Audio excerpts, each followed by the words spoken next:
Hello, hello, mega orderers. We always talk about this mad, mad, mad, mad world and how much disorder there is, but we tend to not give you solutions for how to cope personally with that disorder. And one of the solutions for me is playing games, trying to see opportunity in disorder, and training your mind to see the different implications of what's going on. So today we're going to do something a little different, and we are going to talk about backgammon. And I am really happy to be joined by the CEO of Backgammon Galaxy, Marc Olsen. Hey Jason, good to be here. My pleasure. Mark, we have had our life paths cross at many junctures, and I feel like backgammon has been a great metaphor for so much of what we've lived and how we've experienced life. No? Definitely. I mean, the two of us have been friends now probably for a decade or so. So there's the communities aspect to it, but I think there's also just this built-in nature of backgammon. And it's probably the reason why it is the way it is, that it's basically a game of economics. So in that way, it resembles a lot of the decisions that we make in life, like risk-reward decisions, probability calculations, all that kind of stuff. So, and we get trained to kind of be numb to bad luck, and that's one of the good things about backgammon. When you start playing, you constantly complain about the dice. But as you get more experience, then you learn that this is just a natural part of the game, and you learn to cope with it. So backgammon players tend to be more balanced in that way. That doesn't come naturally to me. I think that you have a Scandinavian advantage there in terms of culturally dealing with keeping a placid, external, happy demeanor. But exactly as you point out, life has a lot of bad luck. There's a random lawsuit, your stocks go down, maybe you get dumped, or you're in an industry like you're making slide rule and the calculator comes about, or you're doing something and then AI, changes your industry. And backgammon is a good tool for thinking about how to move ahead. I think also your life background is very interesting to explain how you got into the game and what made you want to be an entrepreneur in this sport. Could you tell the listeners a little bit about your professional soccer background and how you got into this? Yeah, okay, so the first part of my life, I was a football player. Didn't think about anything other than football. This was my entire life. Then when I was around 18 years old, I got a pretty serious injury that kept me off the pitch for 2 years. This had a dramatic impact on my life, obviously, because all of a sudden I couldn't do what I loved to do. And that's why I stumbled across backgammon. I'm from Copenhagen, Denmark, and backgammon is probably the biggest game in Denmark. It's played in cafes, and many of the best players in the world are Danish. So I had that luxury of basically hanging out with some of the best players in the world. This is around 20 years ago, and therefore I honed my skill by playing online. Back then, you could play for money online, and that's a really good motivator to get better. And within a year or two, I was around Grandmaster level, and that's basically how I got into this gambling lifestyle. I was still a football player. I did make kind of a comeback, had a couple of seasons in the best league in Denmark and in the second best league. So I played as a full-time football player with backgammon on the side until I was 23, 24. And then I decided I should probably do something else with my life because if I just keep grinding it as a footballer, I'm not going to do much. So then took a degree in economics, which I think turned out to be really good. I would say that probably the most important lesson was that I learned how to learn, and that came in useful. Then I did a decade of sports betting with my good friend and backgammon world champion, Sander Leilov. And we did it in a quite By the professional way, it's a way. former Disorder podcast guest. We had him on a special episode that we ran on the Substack. We'll put the link to the show notes. He had a certain kind of Danish irreverence. And for those who don't know Danes, it's really important to point out Swedes and Danes, in addition to having this rivalry, I would say there is a different character where the Swedes might be a touch more on the groupthink conformity, and there is a boisterous independence to some Danes, which is quite useful in the sports betting field, is it not? I would say so. Maybe you have two outliers in me and Sander. I would say the Danish general mentality is also quite conform. It's a very homogeneous society. Yeah, the school education system is quite good. Most people think in the same way. I was just not that great at following that conventional path. I think that this point about Scandinavian culture is really interesting to develop. Many people on the left in the Anglo-American sphere, they look at Scandinavia as a paradise, right? You have some of the best healthcare, you have a very high education level. I mean, think of the bilinguality in Scandinavia. Pretty much everyone is fluent in English. They might even know multiple Scandinavian languages, maybe some German as well. But you, in a way, are a bit of a rebel in the thinking about collectivism and some of the blind spots in the Scandinavian governance model. Could you tell us a little more about that? Sure, that's true. You could say I'm slightly rebellious in that sense. I'm not a collectivist person. I believe in much more in individuality, individual freedom. I think the Nordic countries are fantastic countries. We've been lucky in many ways. We had a great religious system. We had a great geographical location, shielded from all kinds of conflicts for 200 years, except when we were battling the Swedes. But and we enjoyed the fruits of the Industrial Revolution, and we were one of the first countries to embrace capitalism. So we were basically one of the richest countries in the world for the last 150 years. Where I might differ a little bit from the normal Danish thinking is that I'm less of a collectivist, and I think that we went a little bit too far with the welfare state. Don't get me wrong, I'm not an anarchist, so I like that there's a government, I like that there's a safety net, I think we have great education and great healthcare. It's just from the way I see it, it would be even better if we had gone less down the road of collectivist policies. So for instance, lower the taxes, lower the government, stuff like that. We would be a richer and better and healthier country, in my opinion. And I think it's fascinating to point out that many people with more of a libertarian bent have emerged from more collectivist or socialist societies. You think of Ayn Rand escaping Russia. You think of Hayek and von Mises responding not only to the Austro-Hungarian Empire, but to the Soviet and communist developments happening around them. So maybe you need to be in collectivism to see its flaws. And for a New Yorker like me, it was growing up in that Wall Street market capitalist ethos, which has made me believe in the advantages of government and of shared enterprise more. You know what I mean? That a free thinker will always more likely see the weaknesses of that which he is in. That's probably true. I mean, drawing a parallel to Ayn Rand, for instance, that's a bit harsh because she grew up in a nightmarish dystopian society, came to the United States and lived the American dream. Denmark is still a very free and very capitalist country. So it's a great country in many ways. I had a very easy and nice childhood compared to Ayn Rand. So it's just the civil liberty in Denmark is not, I mean, it's not as high. Like, for instance, if you compare it to the countries of the Southern European countries, like Italy, Spain, Portugal, where the governments are actually slightly more socialist, you could say, but you have a higher degree of civil freedom down here because things are cheaper. There's kind of like a black economy, making sure that the lowest members of society can still make a living. So that compensates. So one is the political freedom, the other one is the actual practical freedom that you get, which is lower in Denmark, I would say, because it's a lot. You basically have to live in the Danish system to gain from it. And if you do, it is a pretty good system, but you have to follow the rules in Denmark. There are so many interesting points here that I'd like to draw out.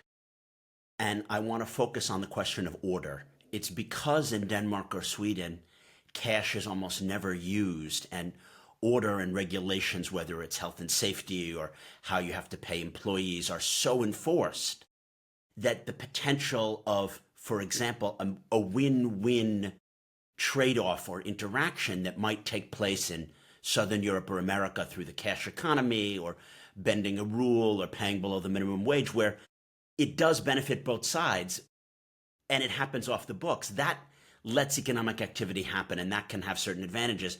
In Scandinavia, the regulations are so well enforced that it might actually block or stifle certain kinds of win-win interactions. Right, exactly.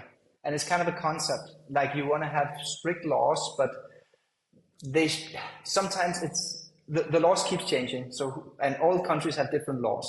So there isn't a set of laws where you say this is the true laws. These are the right laws. So it's usually humans just respond to incentives.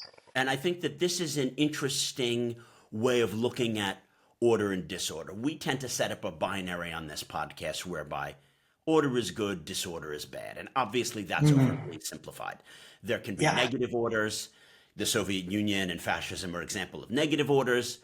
And there can be a positive, more creative disorder, like a market that functions, but is disorderly potentially, but everyone can compete and invent new services, and that water is flowing downhill because there are not artificial blockages is important. And I think it's useful to, air these ideas on the podcast because we want to hear lots of different perspectives.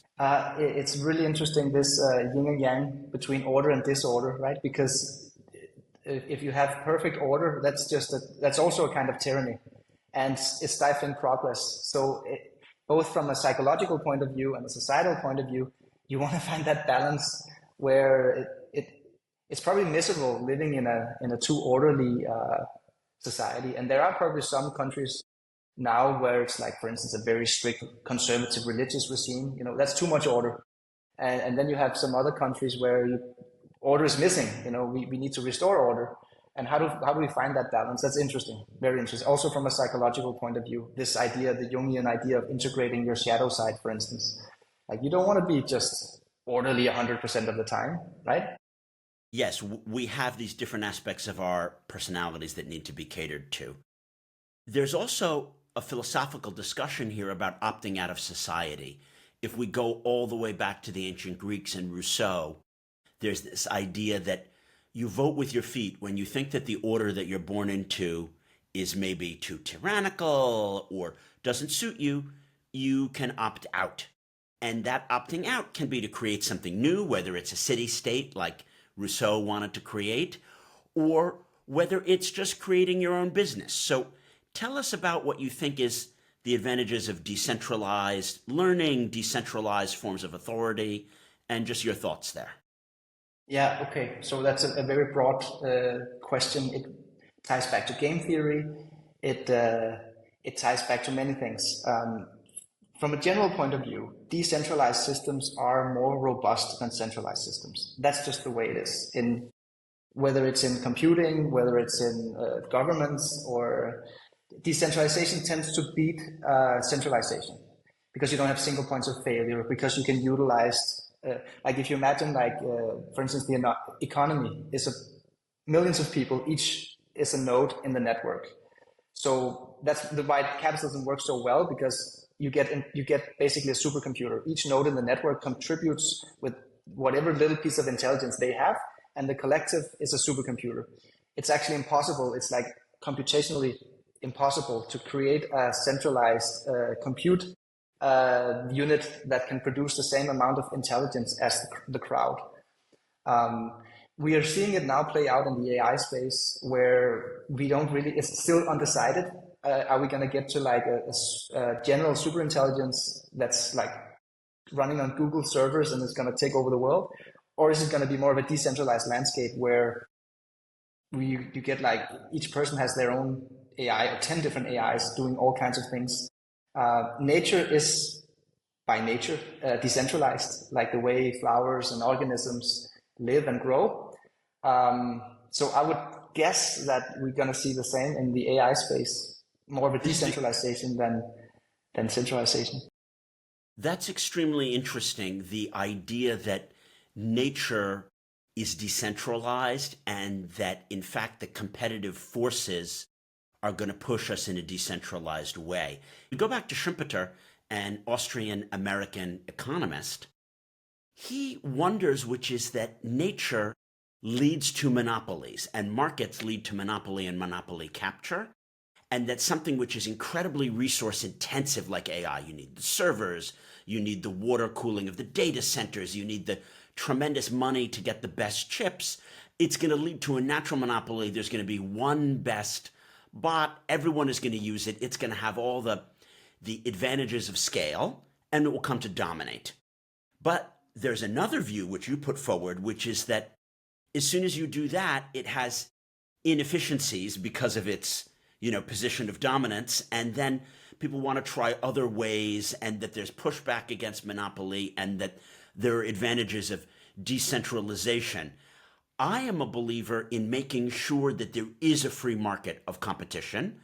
My fear, particularly in the AI space, is that, like the internet, once there's one Google and it dominates search, it is the, de facto monopolist and market maker. Look at how challenging it's been to dethrone Facebook, because they buy Instagram and WhatsApp, and as soon as there's a potential competitor, they acquire it to keep that dominance. So I would like to see a world where there is decentralization in this cutting edge tech space, because I think it's going to be better. It's going to allow for newer innovations and markets, but I'm scared of capital and then market capture emerging because of the barriers to entry. Yeah. Well, I'm of the belief that monopolies, they basically don't exist. They are so rare. They are basically always created by government. Even the Facebook example. Facebook does not have monopoly. They're not even close to having monopoly. You have Snapchat, you have Telegram, you have X, you have TikTok, you have YouTube. You have so many competitors to Facebook. And Facebook are kind of like lagging behind because they're not the new most innovative company. Maybe they are actually with their new AI investments. Anyway, I think monopolies in the marketplace, it basically doesn't exist. I think what I'm worried about is actually centralization, because if we do manage to have this super intelligence that's centralized, run by one unit, whoever runs that unit, or it runs itself, it could be, we don't really have any defensive mechanisms to that. That's what decentralization does, and nature in itself being decentralized. There's always checks and balances. So for instance, AI, you could see that as an offensive strategy in terms of centralization. So for instance, governments can use it. Of course, we could wish that there would be some sort of fantastic government to regulate AI. I just think it's going to be impossible. So I hope for decentralization. Mark, we both love backgammon. I want to be playing 10 to 20 hours a week. I just can't find the time in my schedule, but those 5 hours a week that I do get to play, it really opens up my mind. For people who don't play backgammon at all, or who don't know about the game, could you tell them what makes this game special? How is it different than, say, chess or bridge? And how is it similar to decision making? Well, backgammon is probably the most ancient currently existing board game. It dates back more than 5,000 years. It has evolution on its side, you could say. There's a reason to why the starting position is the way it is, and why we play with 15 checkers each and not 20 checkers each. It's basically calibrated to be as fun and interesting as possible. Also, it's not too long, it's not too short. It's super social. Like you and I know that, Jason. There's a big community. You get friends from playing.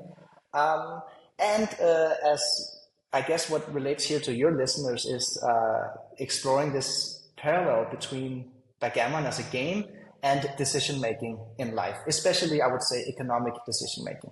The key thing to point out is that backgammon has a role of luck and a role of skill. And luck is predominant in the short term, and skill is predominant in the longer term. And I would say that that's like the same in life. You know, on any given decision, does your article get accepted? Do you get the promotion? There's an element of luck.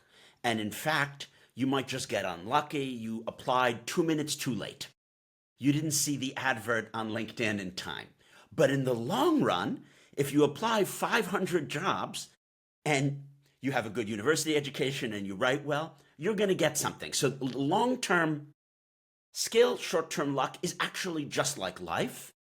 And then the decision-making aspect of backgammon is that in a game which is purely skill-based, you will always win against an inferior opponent if you don't make a mistake. But life isn't like that.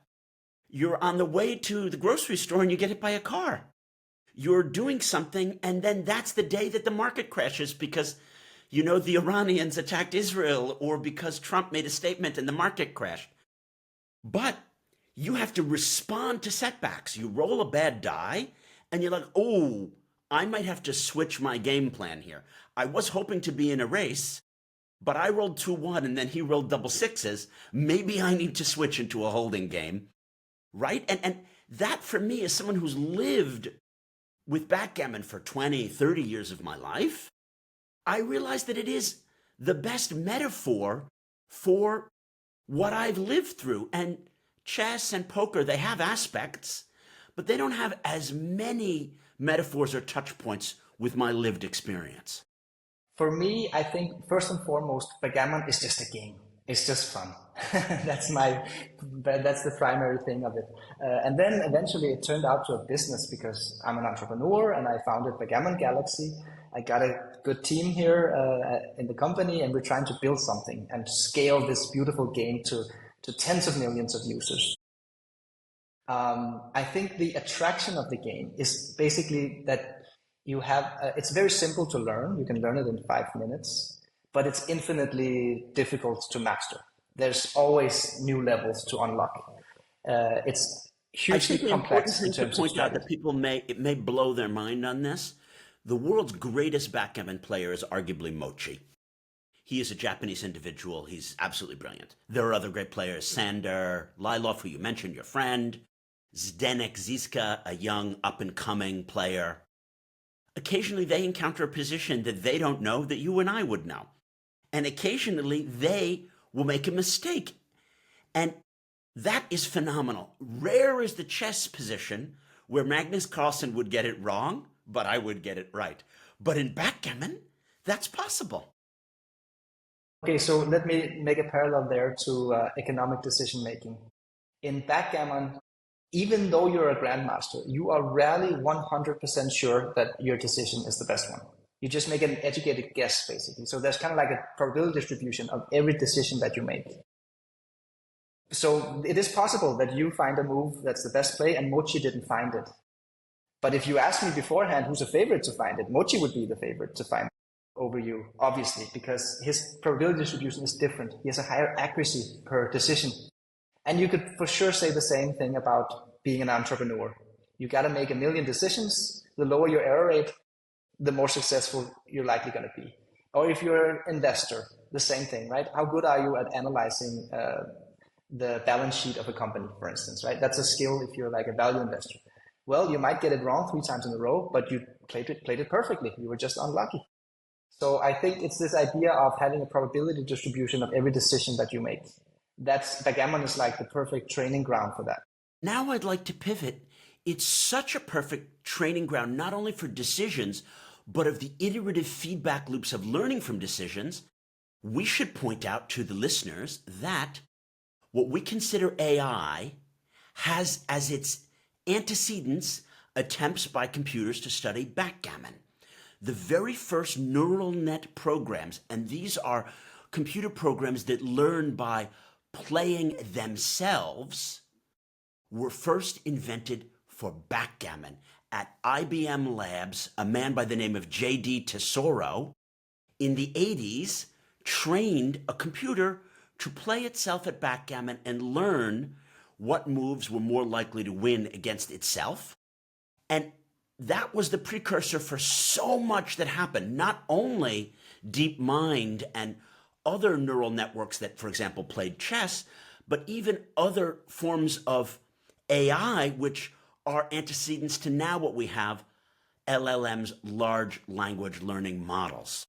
So backgammon really is a metaphor for how computers think, which is a metaphor for how we as humans think. That's actually true. Well, one slight correction, Jason. It was the first application using reinforcement learning. So there's a slight distinction. They had some neural nets before that, but using the self-learning algorithms, basically. The first real-world application for that was backgammon. And it seems to be the perfect space for it because the game space is limited. You got 24 points on the board, you got 15 pieces each. So it's a quite limited universe and it's infinitely replicable. So the computer could play millions of games against itself. Whereas when we talk about the real world, for instance, when you're, let's take self-driving cars, for instance, to create that algorithm, it's difficult to just continue to replicate and create new data. You have to observe it in the real world. So it's harder to simulate. Backgammon was easy in that sense. And you could encode a backgammon position with 200 neurons and stuff like that. Obviously, nowadays, we're solving way harder problems with both supervised learning and reinforcement learning. But it's true, backgammon has a great place in AI history in that sense. Could you define again for the listeners what is reinforcement learning? Yes, so you have different types of machine learning models, and machine learning is basically what the AI is doing. Reinforcement learning is that discipline of machine learning where the algorithm is self-learning. So it's basically doing an action in an environment and receiving a feedback. Was it good or bad? Did I win or lose? And then it adjusts its neuron parameters inside the neural net accordingly. And getting this feedback millions and millions of times, you can find a configuration inside the neural net where the model is optimized, and then it makes really good predictions. There are other mechanisms. There's also something called supervised learning. That's when you train a neural net on an existing data set. So for instance, the LLMs, they don't use reinforcement learning. They use supervised learning because they're basically trained on all the data of the internet.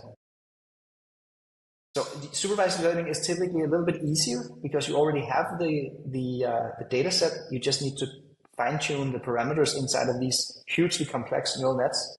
Whereas reinforcement learning is quite hard because it's self-learning as we are doing it.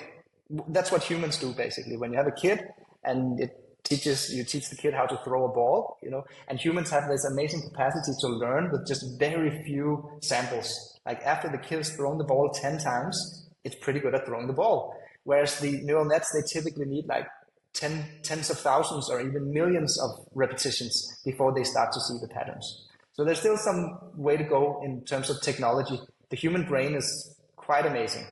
So we've talked a lot about backgammon and the way in which it's a model for various decisions in life. And it's also a model for how computers have been able to study decisions and learning. Let's zoom out and look at game theory. This is something that I'm really interested in. So when I came up with the enduring disorder paradigm, it was for me a game theory way of looking at international affairs.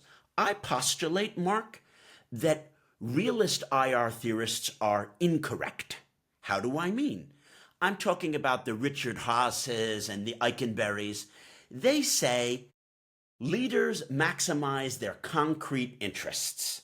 States have interests, economic and strategic, and they make decisions to maximize those interests. And this is an application of the economic model of what I would call pre-behavioral economics. You could buy a widget from store A or store B, and you choose the cheapest and best widget. But we all know that people don't do that.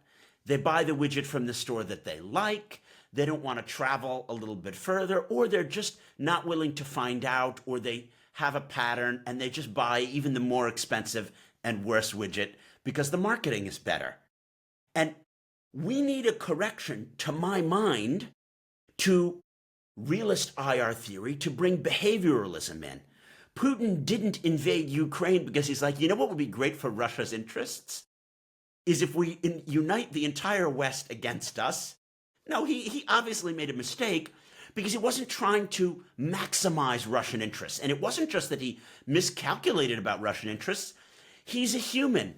He wanted glory. He wanted to be remembered. A whole range of factors, maybe condescension towards the Ukrainians culturally. They're just little Russians. They're our little cousins.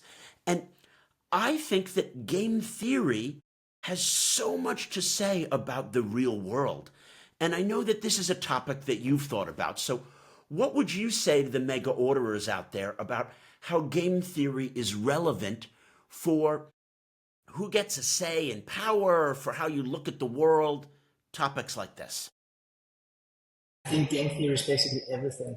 I specialize mostly in the theoretical game theory and the game theory applied in games and business. I'm not by any means an expert in geopolitics like you are, Jason. So I'm not going to have any opinions on that. But the way of looking at the world should be through a game theory lens, because everything from nature to business to human interactions, everything can be seen as a game theoretical problem to solve. We don't go around as human beings. That's not how we operate in the world. But, or at least we don't think about it. But in reality, when you attach incentive structures, which is what societies are, full of incentive structures, we do end up following game theoretical patterns. So therefore, many things is actually quite predictable. Could you give us an example of that? Well, yeah, for instance, now there's a debate in the Danish news where people are complaining that beef is now too expensive, let's say. And the politicians are starting to say, yeah, we should do something about the beef, price of beef. But so there's a narrative as if the politicians have anything to say about the price of beef. But it's a global market price. The reason that beef is slightly higher now has something to do with 5 other things that politicians have no way of controlling. Even if they wanted to, they would just make it worse if they were to implement price controls or and I want to jump in there before hearing the end of this. Anyone who has had experience working on the economics of oil countries knows how horrific subsidies are. I consider subsidies one of the greatest evils, because if you subsidize the price of electricity or the price of petrol, you only just create demand for that quantity beyond what its normal demand would be. And something like 9/10 of the militias in Libya got their start by buying cheap petrol in Libya, smuggling it to Tunisia where it's unsubsidized, and selling it. The subsidy creates the evil of the militia, who then does arbitrage. Right. Okay, you could even generalize that, Jason. You could say anything that distorts the market prices will have a negative effect in one way or the other. So one of my ways of seeing the world is basically a process of either deflationary or inflationary things that can occur. So for instance, if you have production that's deflationary, that means that there's being stuff produced that we can now purchase at a lower price and better quality than before. If there's a war, that's inflationary, because now capital is being destroyed at non-productive stuff. When you have a subsidy or a tariff or something, you're distorting the market price, and that's an inflationary process. So that's one of my big things with let's say, for instance, the Danish society. We're extremely productive. We have a lot of deflationary processes in our labor market, in our free market, basically. But then we have a lot of inflationary effects in our government structure, because the government is so large that it's inefficient. I would actually generalize to say every time you distort the market price, there's a negative, and that's usually an inflationary effect. And the example you just described is actually maybe that's a horrific outcome of a government policy, of a subsidy. I'm going to pivot to another game theoretical issue, which is the Clausewitzian idea that once you're in a confrontation, you get to a binary of dominance. You want to bring that confrontation to its maximal conclusion to have a winner and a loser. And this is something that I've experienced. You know, when 2 firms are going up against each other, they probably want to either get to a point where the one buys the other out, or the one creates a superior product, or they come into a kind of cartel or duopoly. If we look at GE and Siemens or Airbus and Boeing, that is a very unhappy duopoly to my mind. They're not really competing. As soon as the one has a jet at a certain price, the other has its jet at a very similar price. And it's as if there is a kind of cartel structure. And I think that that's a very important thing to toss out there when we're looking at game theory perspectives on the economy.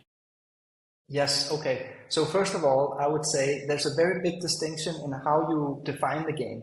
Because if, for instance, if the game is finite versus infinite, there's a very big difference. If the game is finite, the optimal solution is typically to be quite exploitative. So everybody's trying to like exploit one another, and it's very zero sum. But the real world economy is not finite, it's actually infinite. That means that collaboration is rewarded. And you have to build trust, and it's part of the game theory optimal solution to be trustable and trustworthy, and make decisions that other people can depend on you and so forth, and collaborate. And that's why economics is not a zero-sum game like backgammon is. Economics is, we keep making the pie bigger and bigger. I love the way you put that. I'm a positive sum thinker, and I love the idea of Europe and America working together, potentially with other democracies, because if we grow the pie, it will be better for everyone. And the idea of, I want my manufacturers to win while our allies lose is such a negative sum way of thinking. I think that we're all going to win together. But even backgammon has a positive sum aspect. People might think gaming is always zero sum. Whatever I win, you've lost. Money isn't created by playing backgammon with someone. But I know some people in our backgammon world who, when they face a whale, and this is someone who is wealthy but not very good at the game, we call them a whale, they will try to gouge the whale as much as possible. In one session, let's beat him for as much as you possibly can. You know, it's called harpooning the whale. And I think that that's very dumb. You want to make friends with this guy. You want him to invite you to his place, to his yacht, to his hotel room in Monaco. And if he makes an illegal move in your favor, correct it so he makes the legal move. If he misses a hit, point it out. Hey, you know, I would feel really bad if you missed this hit. I think you didn't see it was a 5-4. And then what do you know? Because you're like a decent guy and you paid on time and whatever, he's going to invite you back to play with him. And I think that this gets at something super important, which is the Platonic view of the good. I want to live in a world where doing the good is good for you and for the opponent and for the world. And that doing ill, although you might think it's good for you in the short term, is actually bad for you in the long term. And I've seen this in my real life.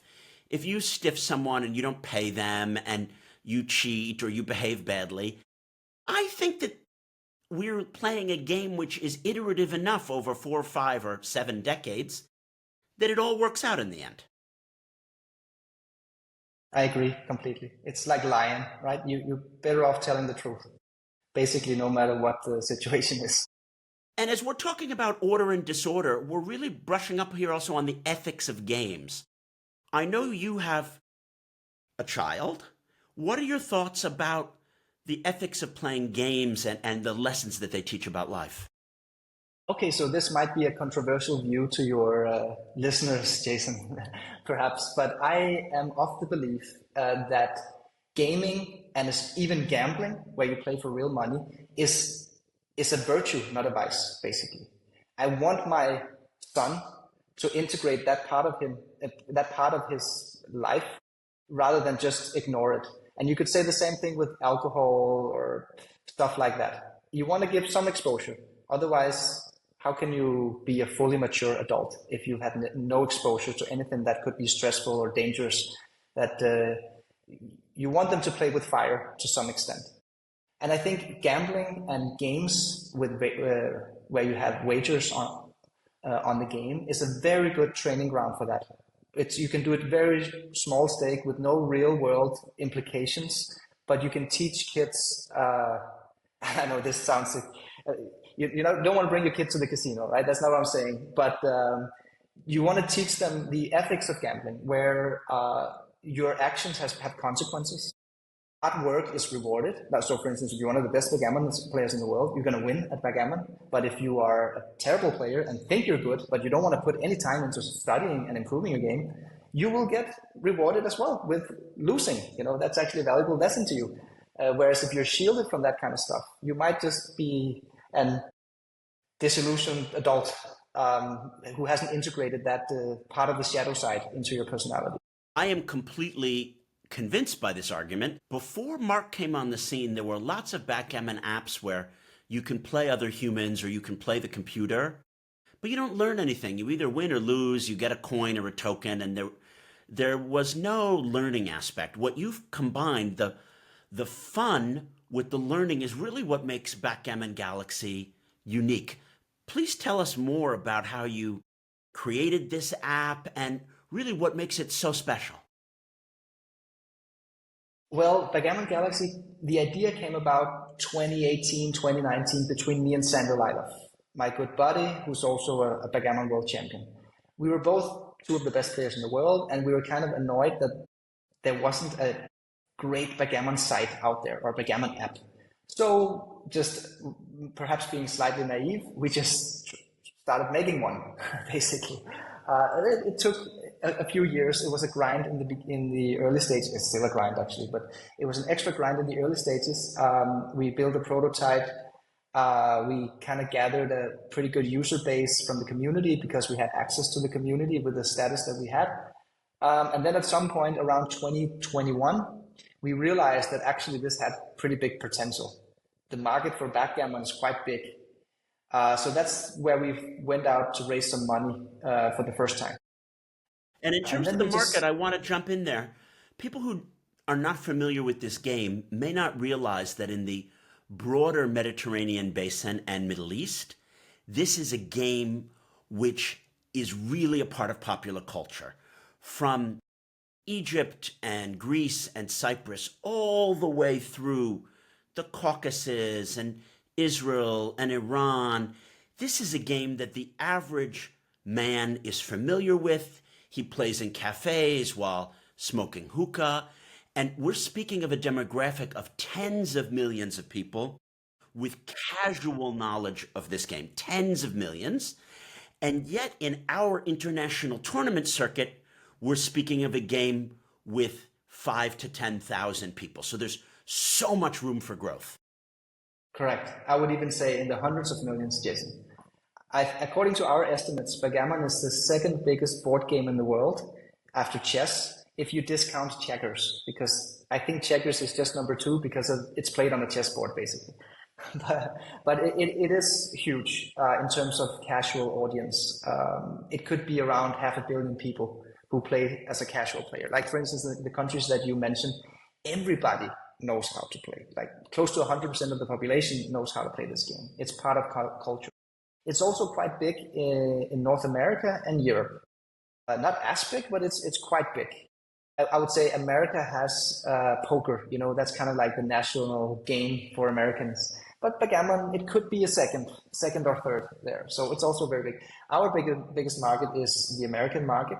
And I think that's probably because of the YouTube channel. We run the biggest backgammon YouTube channel, and all of our learning content is in English. Not so much from a strategic point of view, just for lack of bandwidth. That's something we're trying to expand now into Turkish and other languages, Hebrew. That's in our roadmap. So I think we're just kind of like a Euro/American style company at the moment, but we're trying to expand to the rest of the world, and especially the Middle East. A thing that really I love about backgammon is the more you know, the more you can get out of it. Some of the greatest things in life share this. I'm a wine lover, and when I'm having a interesting Brunello, which is the Sangiovese grape, but it differs in this way, I get more out of it because I know about wine.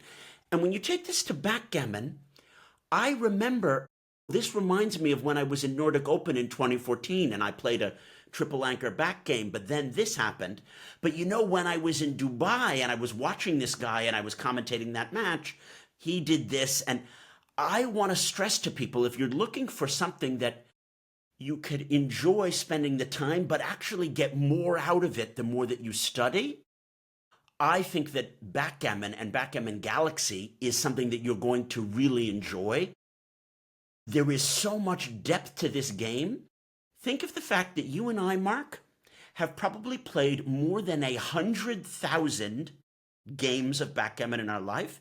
And yet, what I would like to do tomorrow is to just not have this war going on in Iran so that I could go play backgammon. Yeah. By the way, the Israelis and Iranians are two great backgammon nations. You know, they should just play backgammon. You know, that could be a way to find peace As I between always them. say, make a gammon, not war. Yeah. Interestingly, in both languages, the word for a gammon is mars. And this is, to me, slightly fascinating because it shows cultural interconnectivity, right? If you look at the Middle Eastern region, this is a region that was always united rather than divided by language and culture. In Hebrew, you say shesh besh, 6-5, but yet those are not the Hebrew words for it. That's an Ottoman word. In Arabic, they count the backgammon numbers in Turkish. In Turkish, they occasionally use Persian words to count the backgammon numbers. In Persian, you use Ottoman terms. And this word mars, which both in Arabic and Hebrew is the word for gammon, is a Provençal word dating back from the medieval period when there were Arabs and Jews from Syria who lived in Spain, and they used this terminology, which they had learned in Provençal, and they brought it back after the expulsion of Jews and Muslims in 1492 from the Iberian Peninsula. Hence, you use the word Mars, which is neither Hebrew nor Arabic, and sounds like Mars for war. So many cultural interconnections. I would love to see a way that we could use backgammon to help promote peace and cultural exchanges in this region. Right, right. It could be a really powerful tool, actually. Mark, I would like you to order the disorder with me now. As we wrap up, I really do think that games can be an opportunity not only for peace and cultural connection, but for ways to see how your opponent thinks. Would you tell us what is your suggestion of what people can learn from gaming and backgammon in specific about how to live in today's disordered world? Well, I think you put it quite nicely when you were talking about even playing with your potentially adversaries or just generally speaking, people that are different from yourself. You kind of get culturally domesticated because you have to behave in a certain way. It's an ongoing game. If you cheat or you're a bad loser, people don't want to play with you anymore. Or if you exploit them too badly, you know, that's there's a science study between rats, how rats play. It's like if the stronger rat wins and beats the smaller rat every time, then the smaller rat stops wanting to play with the bigger rat. You know, so there's all kinds of things going on. It's kind of like a meta game where you're learning so many skills as a human. I think just like I think my son should get a black belt in a martial art, you know, he also needs to get a black belt in playing backgammon or chess or whatever it is. It could also be other things, but things where you get that experience of socializing while having fun, while competing. I think competition is also a great thing for kids. So yeah, there are many meta games when you're playing backgammon. And you could say the same thing for chess. I just think that backgammon is slightly better than chess in many ways. It's easier to learn. It's more social. It's more of a reflection on real life decisions. You get to cope with the luck element, whereas if you are a high level chess player, you paranoia is rewarding because and that's not really good in real world life, right? Because in chess you can actually control everything. That's why they sometimes go crazy, these chess players, because it requires so much paranoia to be a good chess player. Backgammon seems to be more natural. It seems to more resemble life in that way, that the skills you earn on the backgammon board is really applicable directly in life. 100%. What is another tidbit of advice that you might be able to throw out to people. How do you cope with the disorder which is around us, either politically or in technology change? Because some people are saying, I understand that AI may be good and it may help doctors, cure some cancer patients, and that's great. But I'm just scared about change. Change is culturally destabilizing for people. Particularly, I think people who are a little bit older than us and for whom the internet is not something which they're natural with. What would you say to these people? Well, first of all, I'm not sure if I'm able to give any advice per se, but I can tell you what I'm doing, how I'm operating in the world. The way I operate is to embrace change as part of nature, so therefore it's more important that you're good at learning than it is to actually learn something good, because you're going to learn stuff all the time now, and especially it's moving faster and faster. So for instance, if you don't know how to use the LLMs to your advantage, you're already behind. This is like last year's lessons. You should be no. But Mark, so I don't know how to use the LLMs to my advantage. Okay, you should ask the LLM how you improve your LLM skills. There's so many ways to learn now. Learning online. Yeah, and it's the same also like when it comes to investing, for instance. Simple heuristics.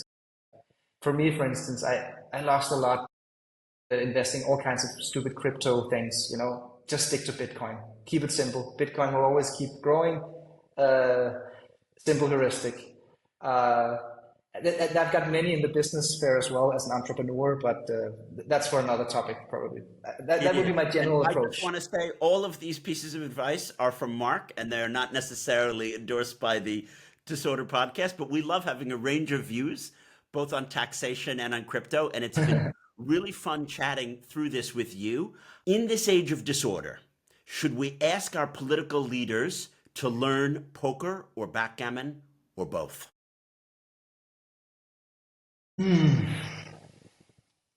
I would say backgammon, because backgammon has that meta game of collaboration, that you want to be a good sport and a good friend and have a good backgammon club going, and that's important.